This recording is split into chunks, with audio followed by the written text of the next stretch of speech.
Shut up and sit down.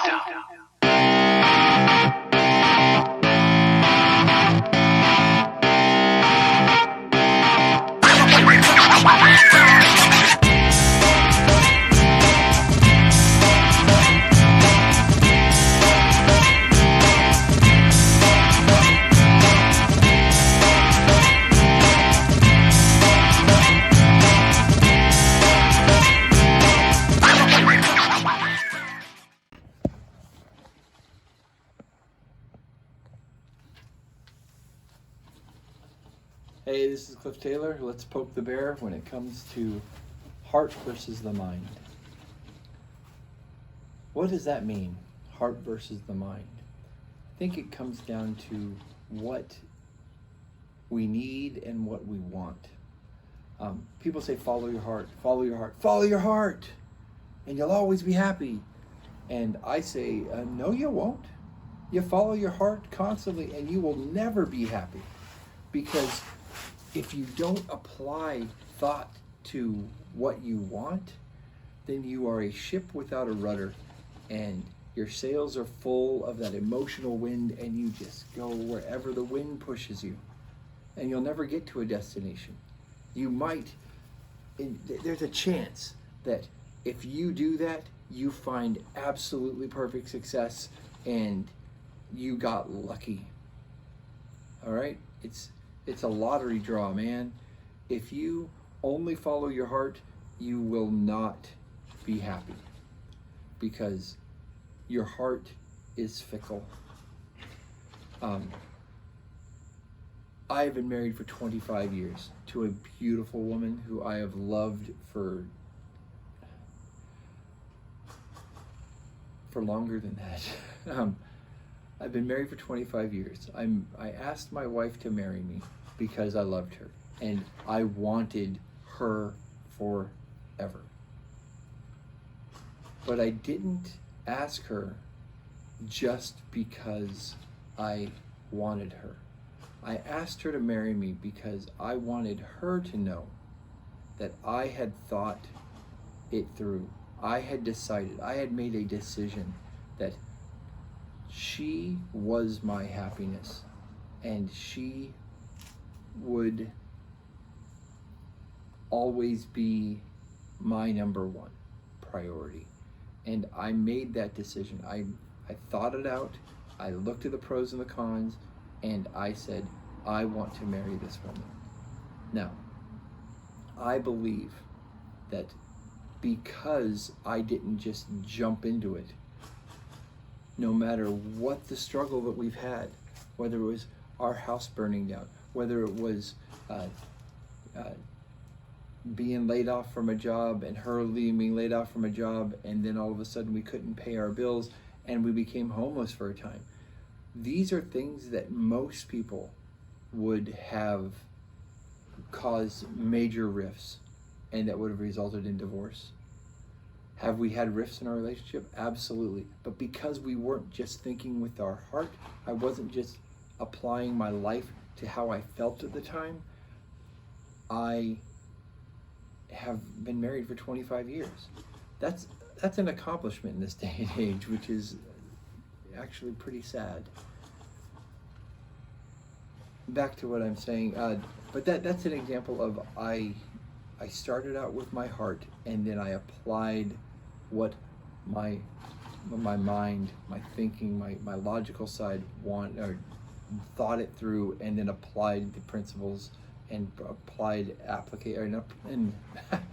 and applied a plan to get what I wanted. If you go through life without applying thought to your actions, to what your heart wants, then you run into problems. And that's what's going on, I believe, today when it comes to political divide and right now with the protests and the riots. And I am 100% for protesting. The First Amendment says peacefully protest is a protected right. And I agree. We need to be able to do that, and we should do that. In fact, I've been to police brutality protests.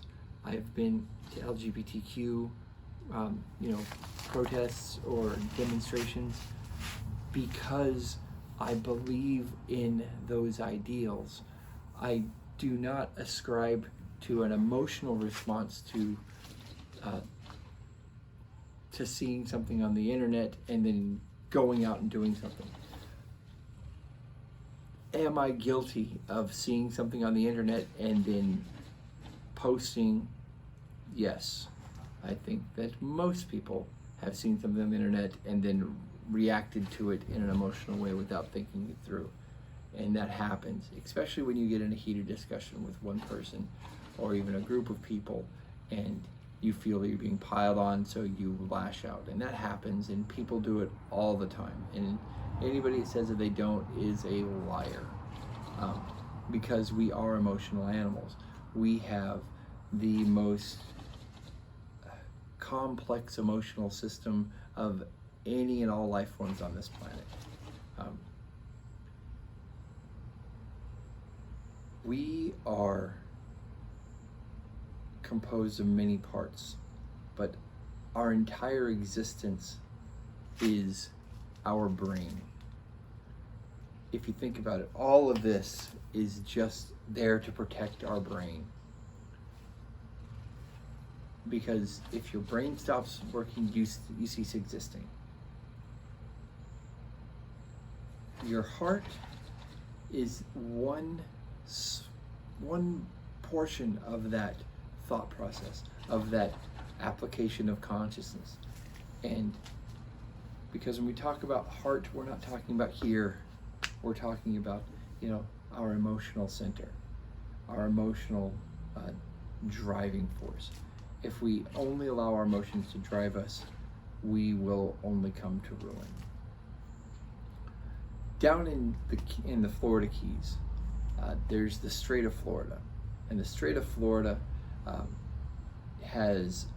there are shallows, and there are sandbars, and there are reefs and stuff. And if you do not navigate that through planning and understanding, you must do this, this, and this to get through it, you will end up sandbarred, or scuttle your boat, and you will end up sunk. Your journey will end there. And if you know anything about the winds in the Caribbean, they blow one way, then they blow the other way, and they blow the other way, and they do not blow in such a way that if you do not have a rudder, you will be perfectly fine. You must, as an individual, weigh your decisions on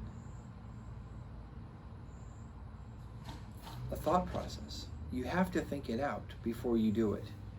If you don't, you will only find problems. And if you let your entire thought process be driven just by the emotion, the want and the desire of something, it usually doesn't come to fruition. If it does, congratulations, you bought a winning lottery ticket. You got lucky. The majority of people have to apply more than just their emotional want. Because if you have an emotional want, you're thinking only of you. You're not thinking of those around you. You're not thinking of those that you're affecting. You're only thinking about your emotional need. And that is selfish. And when you take an emotional need, an emotional want actually, if you take that emotional want, you follow your heart and you say, okay, if I do this, how will that affect those around me? How will that affect those that I will come in contact with? That is when you are applying your mind to your circumstances. You must, to be successful in this world, balance your wants against other people's needs and desires as well to be successful. There was a guy that I knew years ago, back when I lived in Yakima, Washington. he had a focused desire to be successful, and that success was based entirely on his drive to create a video compression algorithm to put high data information across a low bandwidth. So effectively what YouTube ended up doing. He was working on it before YouTube came out. He saw a need for something, and then he decided he was going to work towards it.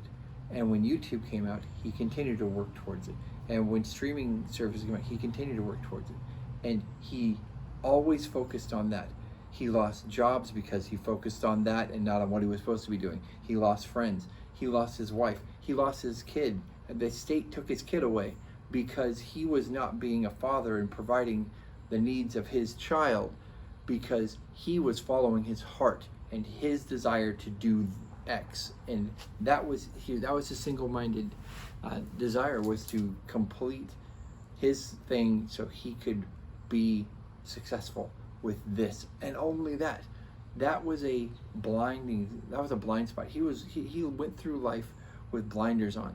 He ended up having to leave the city. When he lost his wife, he lost his kid, he lost his job, he didn't know what he was going to do.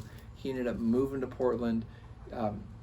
He ended up meeting another girl, but he ended up having a kid with that girl as well, and losing custody of that kid, and then having a job here, then a job here, then a job. The guy was stupid smart, but he only focused on his desire. Now, eventually, he was like, okay, I can't do the video algorithm.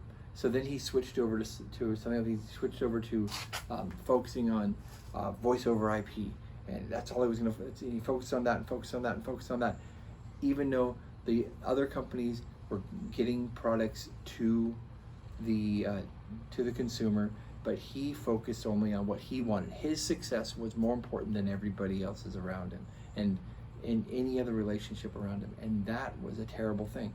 I haven't spoken to him in years, and he's moved at least 3 times since then, and as far as I know, he's got a job, but I have no idea what his passion is right now. But he was always driven by a single passion, and if anything got in that way, he was going to knock whatever was in his way out of his way, whether that was his wife, whether that was his kid, whether that was his responsibilities.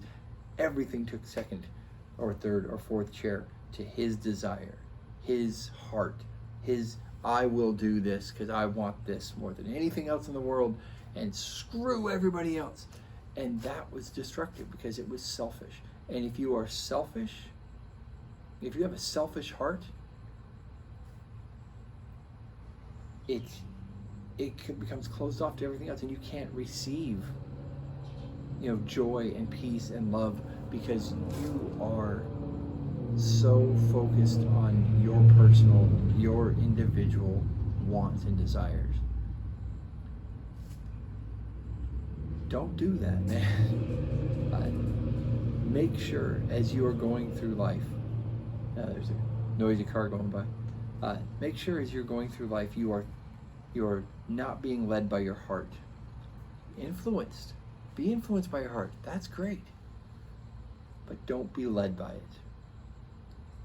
Let your mind build a plan to get things that you want without cutting out the things that you need, and not destroying the people around you. Because when you think it through before you act, it works out better in the end. All right, guys, that's all. Be great to each other.